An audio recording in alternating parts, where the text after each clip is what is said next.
ഇന്ന് നമ്മൾ ഒരു മുട്ടക്കറി ഉണ്ടാക്കുകയാണ്. അപ്പം നമ്മൾ അതിന് വേണ്ടിയതായിട്ട് ഉള്ളി എടുത്തിട്ടുണ്ട്, വെളുത്തുള്ളി ആക്കി വെച്ചിട്ടുണ്ട്, ജിഞ്ചർ റെഡിയാക്കിയിട്ടുണ്ട്, പിന്നെ അത് കുറച്ച് പച്ചമുളകും നമ്മളിത് എടുത്തിട്ടുണ്ട്. ഇതെല്ലാം നന്നായിട്ട് അരിഞ്ഞിട്ട് നമ്മൾ സ്റ്റാർട്ട് ചെയ്യും. ഓക്കെ. ഇതുപോലെ ഉള്ളി വളരെ ചെറുതായിട്ട് അരിയണം. മുളകും അതുപോലെ ചെറുതായിട്ട് നമ്മൾ അരിഞ്ഞെടുക്കുക. ഇതുപോലെ ചെറുതായിട്ട് അരിയാം. വെളുത്തുള്ളി അതുപോലെ എല്ലാം ചെറുതായിട്ട് അരിയാം. ഓക്കെ. നമ്മൾ സ്റ്റാർട്ട് ചെയ്യാൻ പോവാണ്. അപ്പോൾ ഇതാദ്യം ചട്ടി വെച്ചു. അപ്പം ഇനിയിപ്പോൾ എണ്ണ ഒഴിക്കുകയാണ്.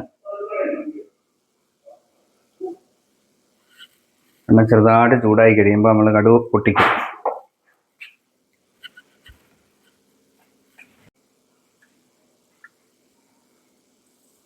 കടുക് പൊട്ടിക്കാനിട്ട്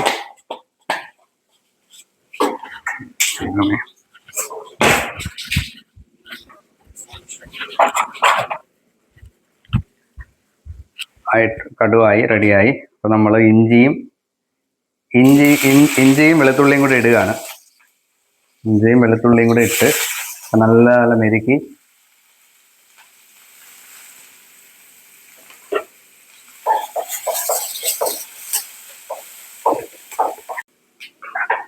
ഇനി നമ്മുടെ ആ ഉള്ളി അരിഞ്ഞു വെച്ചിട്ടുണ്ടല്ലോ, ആ ഉള്ളി നമ്മളങ്ങ് ഇട്ട് കൊടുത്ത് അതിൻ്റെ കൂടെ തന്നെ മുളകും കൂടെ അരിഞ്ഞിട്ടുണ്ട്, അതും കൂടെ അങ്ങ് ഇട്ട് കൊടുക്കുക.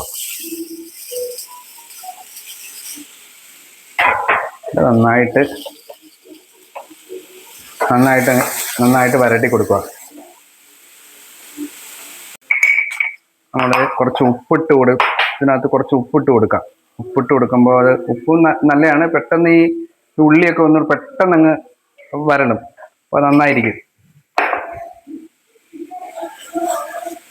നന്നായിട്ട് വരട്ടി കൊടുക്കുക. ഇങ്ങനെ ഒരുവിധം നന്നായിട്ട് വരണ്ടിട്ടുണ്ട്. നമ്മളിനി ഒരു സ്പൂണ് മുളക് പൊടി ഇട്ട് കൊടുക്കണം അതിനകത്ത്.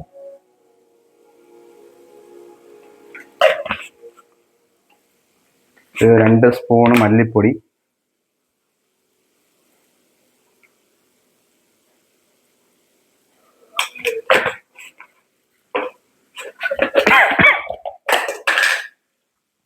ഗരം മസാല വളരെ കുറച്ച് ചെറുതായിട്ടേ ഉപയോഗിക്കാം, അല്ലെങ്കിൽ പിന്നെ അത് ഒരു ചെവ മാതിരി വരും. അതുകൊണ്ട് കുറച്ച് നമ്മൾ ഉപയോഗിക്കാറുള്ളൂ.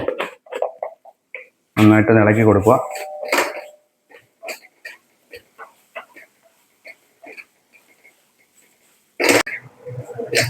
നമ്മൾ വെള്ളം ആവശ്യത്തിന് കുറച്ച് വെള്ളം നന്നായിട്ട് ഒഴിച്ചു കൊടുക്കുക. നമുക്ക് കറിയുടെ പാകത്തിനുള്ള വെള്ളം.